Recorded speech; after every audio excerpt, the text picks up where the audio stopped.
Hello শিক্ষার্থী বন্ধুরা, আশা করি তোমরা সবাই অনেক অনেক ভালো আছো। গুচ্ছের 24টি বিশ্ববিদ্যালয়ের সাবজেক্ট চয়েস কার্যক্রম এবং বিশ্ববিদ্যালয় চয়েস কার্যক্রম কিন্তু ইতিমধ্যে সমাপ্ত হয়ে গিয়েছে। আশা করি তোমরা তোমাদের নিজেদের পছন্দ অনুযায়ী বিশ্ববিদ্যালয় এবং সাবজেক্ট চয়েস করেছো। এখন হচ্ছে তোমাদের চয়েস লিস্ট অনুযায়ী এবং মার্ক অনুযায়ী তোমরা যে বিশ্ববিদ্যালয়গুলোতে তোমাদের চান্স হবে সেগুলোতে তোমাদেরকে ভর্তি হওয়ার পালা। আজকের ভিডিওতে আমরা জানবো তোমাদের প্রথম মেরিট কবে নাগাদ প্রকাশ হতে পারে। গুচ্ছের সকল কার্যক্রম শেষ হওয়ার পর 4 থেকে 5 দিনের ভিতরে তোমাদের প্রথম মেরিট প্রকাশ করা হয়। গুচ্ছের সকল কার্যক্রম শেষ হলেও কিন্তু বেশ কিছু কার্যক্রম এখনো বাকি রয়েছে। বিভিন্ন বিশ্ববিদ্যালয়ে তোমার ব্যবহারিক পরীক্ষা হয়ে থাকে, ওই ব্যবহারিক পরীক্ষা কিন্তু এখনো শুরু হয়নি। চলো জিএসটির মেইন ওয়েবসাইট থেকে একটু ঘুরে আসি। তোমরা দেখতে পাচ্ছ জগন্নাথ ও খুলনা বিশ্ববিদ্যালয়ের চারুকলা অনুষদের বিভাগসমূহ এবং ইসলামী বিশ্ববিদ্যালয়ের চারুকলা বিভাগে আবেদনকারীদের আগামী 31/5/2024 হতে 1/6/2024 তারিখ পর্যন্ত জিএসটি ওয়েবসাইটের মাধ্যমে চারুকলা ব্যবহারিক পরীক্ষার কেন্দ্র নির্বাচন করতে হবে। অর্থাৎ বেশ কয়েকটি বিশ্ববিদ্যালয়ের কেন্দ্র নির্বাচন করার জন্য বলা হচ্ছে এবং পরবর্তীতে ব্যবহারিক পরীক্ষা অনুষ্ঠিত হবে। এছাড়াও জাতীয় কবি কাজী নজরুল ইসলাম বিশ্ববিদ্যালয়ের চারুকলা বিভাগের আবেদনকারীদের ব্যবহারিক পরীক্ষার স্থান ও সময়সূচি পরবর্তীতে বিশ্ববিদ্যালয়ের ওয়েবসাইটে প্রকাশ করা হবে। চারুকলা ব্যতীত অন্যান্য বিশেষায়িত বিভাগসমূহের ব্যবহারিক পরীক্ষা সংক্রান্ত তথ্য সংশ্লিষ্ট বিশ্ববিদ্যালয়ের ওয়েবসাইটে পাওয়া যাবে। অর্থাৎ এখনো কিন্তু ব্যবহারিক পরীক্ষা বাকি রয়েছে। এছাড়াও তোমাদের এই সকল ব্যবহারিক পরীক্ষার সকল কার্যক্রম শেষ হওয়ার পরে কিন্তু তোমাদের প্রথম মেরিট প্রকাশ করা হবে এবং এই সকল কার্যক্রম শেষ হওয়ার জন্য কিন্তু একটা নির্দিষ্ট একটা সময়ের প্রয়োজন, মোটামুটি ভালো একটা সময়ের প্রয়োজন পড়তে পারে। প্রায় 12 থেকে 14 দিন সময় লাগতে পারে তোমার এই সকল কার্যক্রম শেষ হতে। যদি তোমার জুন মাসের 12 থেকে 14 তারিখ পর্যন্ত তোমার সময় লেগে যায় এই ব্যবহারিক পরীক্ষা এবং বিশেষায়িত বিশেষ সময় ব্যবহারিক পরীক্ষা সম্পন্ন করতে, সেই ক্ষেত্রে কিন্তু ঈদের আগে কিন্তু তোমাদের প্রথম মেরিট কখনোই প্রকাশ করা হবে না। বিষয়টা তোমাদেরকে একটু ক্লিয়ার করে দিই যে আমাদের ঈদে কিন্তু মোটামুটি লম্বা একটা ছুটি কিন্তু থাকে, আর এই ছুটির সময় কিন্তু কখনোই তোমাদের প্রথম মেরিট প্রকাশ করা হবে না এবং তখন কিন্তু কোনো শিক্ষার্থীও ভর্তি হওয়ার জন্য সুযোগ পাবে না। তবে ব্যবহারিক পরীক্ষা সমূহ যদি ঈদের আগে সম্পূর্ণ করে নেওয়া হয়, দেখা যাবে তোমার ঈদের পরে প্রথম মেরিট প্রকাশ করা হচ্ছে। অথবা যদি তার চেয়ে কম অল্প সময়ের ভিতরে তোমাদের যদি বিশেষায়িত বিশেষ সময়ের ব্যবহারিক পরীক্ষা সম্পূর্ণ করে নেওয়া হয়, সেই ক্ষেত্রে কিন্তু ঈদের আগেও কিন্তু তোমাদের প্রথম মেরিট প্রকাশ করে দিতে পারে। তবে বিষয়টি এখনো নিশ্চিতভাবে বলা যাবে না। তবে ব্যবহারিক পরীক্ষা হতে বা ব্যবহারিক পরীক্ষার সময়সূচি কতটা দূর যাবে সেটার উপরই এখন নির্ভর করছে তোমাদের ব্যবহারিক পরীক্ষার সকল কার্যক্রম শেষ হওয়ার পর 4 থেকে 5 দিনের ভিতরেই তোমাদের প্রথম মেরিট প্রকাশ করে দেওয়া হবে। আশা করি তোমরা বুঝতে পারছো যে তোমাদের প্রথম মেরিট কবে প্রকাশ করা হতে পারে। প্রথম মেরিট প্রকাশ করার পর প্রথম মেরিটে কিন্তু সব বিশ্ববিদ্যালয়ে কিন্তু সবাই চান্স পেয়ে যাবে না। একটা লম্বা সময় ধরে কিন্তু তোমাদের এই মেরিট কার্যক্রম এবং মাইগ্রেশন কার্যক্রম চলমান থাকবে। তাই প্রথম মেরিট প্রকাশ করা হবে, দ্বিতীয় মেরিট প্রকাশ করা হবে, তৃতীয় মেরিট প্রকাশ করা হবে এবং চতুর্থ মেরিট প্রকাশ করা হবে। ধাপে ধাপে তোমাদের 4টা মেরিট প্রকাশ করা হবে এবং 4টা মেরিটেই কিন্তু শিক্ষার্থীরা ভর্তি হওয়ার জন্য সুযোগ পাবে। তাই যাদের কম মার্ক রয়েছে শেষ পর্যন্ত তোমাদেরকে অপেক্ষা করতে হবে এবং আশা রাখা যায় শেষ দিকে গিয়ে কম মার্কের শিক্ষার্থীরাও কিন্তু গুচ্ছ অধিভুক্ত 24টি বিশ্ববিদ্যালয়ে ভর্তি হওয়ার জন্য সুযোগ পাবে। প্রথম মেরিটে, দ্বিতীয় মেরিটে এবং তৃতীয় মেরিটে এবং চতুর্থ মেরিটে যে কোনো শিক্ষার্থী একটি বিশ্ববিদ্যালয়ে শুধুমাত্র একটি সাবজেক্টে ভর্তি হওয়ার জন্য সুযোগ পাবে বা একটি সাবজেক্ট পাবে প্রাথমিকভাবে। এবং কোনো বিশ্ববিদ্যালয়ে কোনো শিক্ষার্থী চান্স পাওয়ার পর তাকে ওই বিশ্ববিদ্যালয়ে তার ভর্তি কার্যক্রম নিশ্চিত করতে হবে। যদি সে কোনো কারণে ভর্তি নিশ্চিত করতে ব্যর্থ হয়, সেক্ষেত্রে কিন্তু সে গুচ্ছের সাথে 2023-24 শিক্ষাবর্ষে যুক্ত থাকতে পারবে না। তবে পরবর্তী শিক্ষাবর্ষে ভর্তি পরীক্ষা দেওয়ার মাধ্যমে আবারও নতুন করে গুচ্ছের সাথে যুক্ত হওয়ার জন্য সুযোগ পাবে। ভর্তি নিশ্চয়ন করার জন্য তোমাকে 5,000 টাকা দিতে হবে। এখন প্রশ্ন হচ্ছে 5,000 টাকা তোমার কোথায় যাবে? তুমি প্রাথমিকভাবে একটি বিশ্ববিদ্যালয়ে তুমি ভর্তি নিশ্চয়ন করলে, এই 5,000 টাকা তুমি যখন অনলাইনের মাধ্যমে পেমেন্ট করে দিবে, পরবর্তীতে তুমি যে বিশ্ববিদ্যালয়ে তুমি চূড়ান্ত ভর্তি কার্যক্রম সম্পূর্ণ করবে সেই বিশ্ববিদ্যালয়ে তোমার 5,000 টাকা যুক্ত হয়ে যাবে। কোনো বিশ্ববিদ্যালয়ে ভর্তি ফি যদি তোমার 12,000 টাকা থাকে, তাহলে তোমার মোট 12,000 টাকা থেকে তোমার 5,000 টাকা কর্তন করে দেওয়া হবে এবং বাকি টাকা দিয়ে তোমাকে ভর্তি কার্যক্রম সমাপ্ত করতে হবে।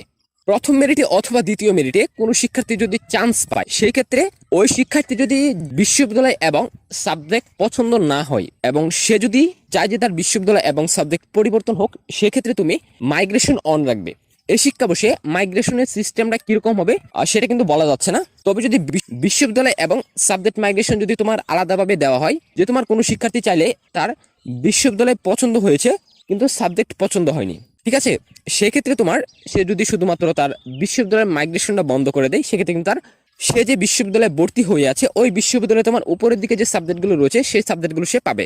অথবা অনেকে তোমার সাবজেক্ট পছন্দ হয়ে যেতে পারে, পরবর্তীতে সে চাইবে যে বিশ্ববিদ্যালয় পরিবর্তন করতে। সেক্ষেত্রে সে যদি সাবজেক্ট মাইগ্রেশন বন্ধ করে দেয়, তাহলে কিন্তু তার বিশ্ববিদ্যালয় মাইগ্রেশন চলমান থাকবে। যদি এরকম আলাদাভাবে দেওয়া হয় সেক্ষেত্রে কিন্তু আলাদাভাবে তোমরা বিশ্ববিদ্যালয় এবং সাবজেক্ট পরিবর্তন করতে পারবে। যদি তোমার দেখা গেল যে বিশ্ববিদ্যালয় এবং সাবজেক্ট মাইগ্রেশন দুটি একসাথে অ্যাড করে দেওয়া হয়, যে মাইগ্রেশনের অপশন যদি তোমার থাকে এরকম যে তোমার বিশ্ববিদ্যালয় পরিবর্তন করলে তোমার সাবজেক্টে পরিবর্তন হয়ে যাবে, সেক্ষেত্রে তোমার উপরের দিকে সাবজেক্ট আসবে ঠিকই, কিন্তু তোমার সাথে সাথে তোমার বিশ্ববিদ্যালয় পরিবর্তন হয়ে যাবে। তবে সম্ভাবনা রয়েছে তোমার এইভাবে মাইগ্রেশন দেওয়ার। যদি কোনো নতুন করে এই বিষয়ে তথ্য আসে অবশ্যই তোমাদেরকে জানাবো। তো আশা করি মাইগ্রেশনের ব্যাপারটা তোমরা বুঝতে পেরেছো। এই শিক্ষাবর্ষে যদি প্রাথমিকভাবে 4টি মেরিট প্রকাশ করার পর আরও আসন ফাঁকা থাকে, পরবর্তীতে তোমাদের জন্য উপমেরিট অথবা বিশেষ মেরিট প্রকাশ করা হবে। এই শিক্ষাবর্ষে লম্বা সময় ধরে ভর্তি কার্যক্রম চলমান থাকার বিষয়টা নিয়ে এবং অন্যান্য যে জটিলতাগুলো রয়েছে সেই জটিলতা নিয়ে কিন্তু গুচ্ছ কমিটি গত শিক্ষাবর্ষ থেকেই কাজ করে আসছে। তবে এই শিক্ষাবর্ষের সম্ভাবনা রয়েছে 4টি মেরিটের মাধ্যমেই শিক্ষার্থী ভর্তি কার্যক্রম শেষ করার জন্য। এরপরে যদি তোমাদের আসন ফাঁকা থাকে সেক্ষেত্রে আরো মেরিট প্রকাশ করা হবে। এই বিষয় নিয়ে কোনো টেনশন করার কোনো কারণ নেই। আসন ফাঁকা রেখে কখনোই তোমাদের ভর্তি কার্যক্রম সমাপ্ত করা হবে না। আসনগুলো পরিপূর্ণ করেই পরবর্তীতে তোমাদের ভর্তি কার্যক্রম সমাপ্ত ঘোষণা করা হবে। তাই তোমরা এই বিষয়ে নিশ্চিন্তে থাকতে পারো যে তোমাদের 4টি মেরিট প্রকাশের পরও যদি আসন ফাঁকা থাকে আরো মেরিট প্রকাশ করা হবে। তবে 4টি মেরিটে শিক্ষার্থীরা যে সকল সুযোগ সুবিধাগুলো পাবে, বিশেষ মেরিটে তোমার সেই সুযোগ সুবিধা কিছুটা কমে যেতে পারে।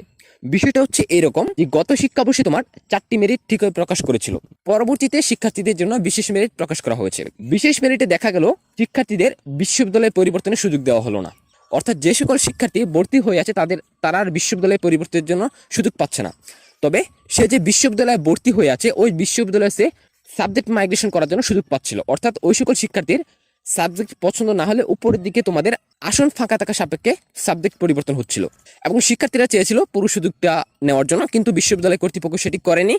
কারণ বিশ্ববিদ্যালয় পরিবর্তনের কারণে তোমার বিভিন্ন বিশ্ববিদ্যালয়ে আসন ফাঁকা হয়ে যাচ্ছিল, শিক্ষার্থীরা বিশ্ববিদ্যালয় পরিবর্তন করছিল, যার কারণে কিন্তু তোমার আসনও পরিপূর্ণ হচ্ছিল না। এই কারণে তোমার পরবর্তীতে বিশ্ববিদ্যালয় মাইগ্রেশন বন্ধ করে দিয়ে শিক্ষার্থী ভর্তি নেওয়া হয়েছিল। সো যাই হোক, আশা করি এই শিক্ষাবর্ষে তোমার খুব ভালোভাবেই তোমাদের মাইগ্রেশন এবং সঠিক নিয়মে তোমাদের ভর্তি কার্যক্রম সমাপ্ত করা হবে। এবং এই শিক্ষাবর্ষে যেহেতু তোমাদের মার্ক কম পেয়েছো তোমরা, সেক্ষেত্রে সামনে কৃষিগুচ্ছ রয়েছে, আবার সবাই কিন্তু ভর্তি হবে না, তাই অনেকের কম মার্ক নিয়েও কিন্তু ভর্তি হওয়ার জন্য সুযোগ আসতে পারে। তবে ঠিক কত মার্ক নিয়ে তোমাদের চান্স হবে সেই বিষয়টা কিন্তু বলা যাবে না, কারণ এই বিষয়টা পুরোপুরি তোমাদের উপর নির্ভর করবে। যদি তোমার অনেক শিক্ষার্থী ভর্তি হয় বা যারা চান্স পেয়েছে সবাই যদি ভর্তি হওয়ার জন্য চেষ্টা করে, সেক্ষেত্রে কিন্তু কম মার্কের শিক্ষার্থীরা আসলে চান্স পাবে না। তবে যদি যেহেতু সামনে কৃষিগুচ্ছ রয়েছে বা অন্যান্য পাবলিক বিশ্ববিদ্যালয়ে চান্স পাওয়া শিক্ষার্থীরা যদি তোমার ভর্তি পরীক্ষা দিয়ে থাকে, তাহলে তোমাদের কম মার্ক নিয়েও কিন্তু চান্স হবে। কারণ কোন শিক্ষার্থী 500 টাকা দিয়ে যদি সে বিশ্ববিদ্যালয়গুলোতে আবেদন করে বা সাবজেক্ট চয়েস করে, পরবর্তীতে কিন্তু সে 5,000 টাকা দিয়ে কিন্তু সে কখনোই ভর্তি হবে না, সে যদি অন্যান্য বিশ্ববিদ্যালয়ে সে ভর্তি হয়ে থাকে। তো সেক্ষেত্রে প্রথম মেধা তালিকায় ওই সকল শিক্ষার্থী যদি কেটে পড়ে বা ভালো মার্ক পাওয়া কিছু শিক্ষার্থী ছাঁটাই হয়ে গেলে, পরবর্তীতে কিন্তু কম মার্কের শিক্ষার্থীরা কিন্তু নিচ থেকে চলে আসবে। ঠিক এইভাবে তোমাদের 4টি মেরিটে তোমাদের ভর্তি নেওয়া হবে, পরবর্তীতে আসন ফাঁকা থাকলে আরো মেরিট প্রকাশ করা হবে।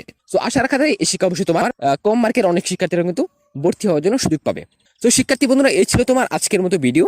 তোমরা জানতে পারলে যে তোমাদের মেরিট কবে প্রকাশ করা হবে এবং মাইগ্রেশনের প্রক্রিয়াটা তোমাদেরকে জানিয়ে দিলাম। সো আশা করি পুরো তথ্যগুলো তোমরা বুঝতে পেরেছো। এরপর যদি তোমাদের এই বিষয়গুলো নিয়ে কোনো প্রশ্ন থাকে বা তোমরা যদি আরো কিছু জানতে চাও, সেক্ষেত্রে কমেন্ট করতে পারো।